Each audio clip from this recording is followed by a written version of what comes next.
Story in Hindi best. Kartik अपने कपड़े और जरूरी सामान जैसे फोन और उसका चार्जर बगैर रखने लगा था। नीलू अभी भी बिस्तर में बैठी उसे देख रही थी। चलो नीलू जल्दी करो, कैब आने वाली होगी, चलते हैं फिर। नीलू ने बस एक स्माइल पास की और बिस्तर से उठने लगी। पहले उसने अपने बाल ठीक किए और मिरर में अपना फेस देखा। कार्तिक ने सामान उठाकर एक जगह रखा और नीलू से पूछा, तुम्हारा कुछ सामान तो नहीं छूट रहा? नहीं, मेरा कोई सामान नहीं है बाहर, मेरा सारा सामान मैंने पहले ही अपने बैग में डाल दिया था, तुम अपना देख लो। कार्तिक ने बाहर निकलकर देखा तो उनकी कैब आ चुकी थी। उसने कैब ड्राइवर से पूछा कि कितने टाइम में निकलना है, तो ड्राइवर ने कहा, सर केवल आप लोग ही चल रहे हैं, तो आप बताइए, हम तो रेडी है। कार्तिक अंदर आया और उसने नीलू से कहा, कैब आ गई है, बताओ कितनी देर में चलना है? वो कह रहा है केवल आप लोग ही चलेंगे, तो जब बोलेगे हुए चल पड़ेंगे। नीलू ने कार्तिक की आंखों में देखा और बोली, मेरा मन नहीं है यहाँ से जाने का, मुझे इसी ठंड में रहना है तुमसे लिपट कर। कार्तिक मुस्कुराते हुए बोला, अच्छा ठीक है, तो उसे वापस जाने के लिए कह दो। नीलू ने स्माइल पास की और कुछ नहीं बोली। कार्तिक नीलू के पास आया और उसे हुक करते हुए बोला, तुम यही चाहती हो न, लो मैंने तुम्हें हक कर लिया। नीलू ने भी उसे और जोर से पकड़ते हुए उसकी गार्डन के आसपास किस करते हुए कहा, हम ऐसे ही रहो, मुझे अच्छा लगता है। कार्तिक ने शरारत करते हुए कहा, अच्छा और कुछ अच्छा नहीं लगता क्या? नीलू ने उसे गार्डन पर जोर से काटा और बोली, मुझे ये भी अच्छा लगता है। आह दर्द से कराहते हुए कार्तिक ने नीलू को गोद में उठाया और बिस्तर पर गिरा दिया। अब नीलू नीचे और कार्तिक उसके ऊपर था, बिल्कुल नीलू के ऊपर। नीलू के होठ कार्तिक के होठों के बिल्कुल नजदीक। नीलू छटपटाने लगी, उससे निकलने की नाकाम कोशिश कर रही थी। नीलू, ओह नो प्लीज हटो, कितना वेट है तुम्हारे अंदर, दबी जा रही हूं मैं। कार्तिक हटो। कार्तिक ने कहा, तुमने ही तो कहा तो तुम्हें मुझसे लिपट कर रहना अच्छा लग गया है। नीलू बोली, बाबा गलती हो गई थी, सॉरी। कार्तिक, सॉरी किस लिए? नीलू छटपटाते हुए, यार गलती से सच बोलने के लिए, मुझे क्या पता तुम इस तरीके से लिपट जाओगे मुझसे। कार्तिक, ओह तो ये बात है, मतलब गलती की न तुमने?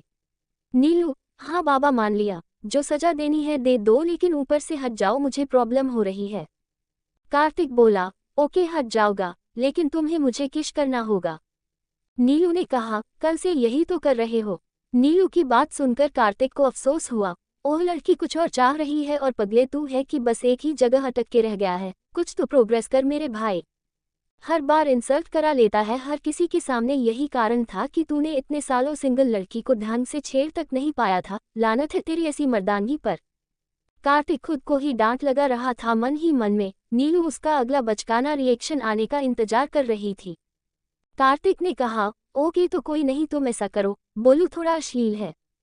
नीलू, बेबी मैं मरी जा रही हूँ, जल्दी बोलो अब, और कितना शर्माना है तुम्हें। कार्तिक अब नीलू के ऊपर से उठने लगा और बोला, रहने दो। नीलू ने कार्तिक के चेहरे की ओर देखा तो उसे लगा कि कार्तिक का तो मानो सपना ही टूट सा रहा है। मायूस सा चेहरा लिए कार्तिक बैठ गया। नीलू ने ही पहल की और उसे पकड़ के अपने ऊपर खींचते हुए उसके लिप्स पर किस करने लगी। सर चलिए, कितना और टाइम लगाएंगे? एक यंग लड़का सीधा उनके कैंप में घुसा चला आया था। उसके आते ही छटपटाते हुए दोनों अलग हो गए और इधर उधर देखते हुए नीलू ने कहा, भैया जी ये क्या तरीका है आपका, किसी के कैंप में बिना नोक किए कैसे आ सकते हो? वो लड़का सॉरी कहते हुए बोला, मैम हमें लगा कि अंदर केबल सर है और आपके कैंप का गेट भी तो ओपन ही था इसलिए। अब नीलू ने कार्तिक की ओर देखा और बोली, कार्तिक यार ऐसे कैसे? मतलब कुछ भी और कोई भी, प्राइवेसी नाम की कोई चीज नहीं है यहाँ। कार्तिक ने उस लड़के से कहा, चलो ये सामान उठा के कैब में रख दो, हम बसा ही रहे हैं। लड़का सामान उठा के वहां से चला गया। अब कार्तिक ने नीलू से कहा, कूल डाउन, अब जो होना था वो तो हो गया, रहने दो, गुस्सा मत करो। नीलू ने रहस्यमयी मुस्कान चेहरे पर बिखेरी और बोली, अच्छा जी तो चलिए अब। कार्तिक और नीलू मुस्कुराते हुए दोनों बाहर निकल गए और कैब में जाकर पीछे वाली सीट पर दोनों बैठ गए। कार्तिक ने ड्राइवर से पूछा, भैया अब तो नहीं है बर्फ रास्ते में? ड्राइवर ने कहा, नहीं सर अब तो साफ हो गई, अब कोई दिक्कत नहीं है। कार्तिक ने कहा, ओके ठीक है भैया जी। नीलू ने कार्तिक के कंधे पर अपना सर टिका लिया था और आंखें बंद करके गाड़ी में म्यूजिक ऑन करने को कहने लगी। म्यूजिक ऑन करते हुए ड्राइवर ने पूछा, मैम कोई खास डिमांड, कौन सा सॉन्ग सुनना पसंद करेगी आप? अब नीलू ने कार्तिक की ओर देखा, मुस्कुराते हुए कहा, तेरे दिल में रहेंगे, तुझे अपना कहेंगे। कार्तिक ने स्माइल पास की और ड्राइवर को रिक्वेस्ट की, भैया जी लगा दो यही वाला गाना। ड्राइवर के फेस पर भी स्माइल थी और उसने ये सॉन्ग सर्च किया लगा दिया। नीलू ने अपना सर फिर से कार्तिक के कंधे पर टिकाया और आंखें बंद करके गाना गुनगुनाते हुए एंजॉय करने लगी। अब कार्तिक ने भी उसके सर सहारे अपना सर टिका दिया और उसके हाथ को अपने हाथ में कर बैठ गया।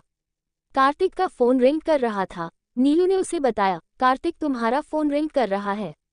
उसने अपना फोन निकला और देखा स्क्रीन पर नायरा। नीलू अब फोन की ओर नहीं कार्तिक के फेस की ओर देख रही थी।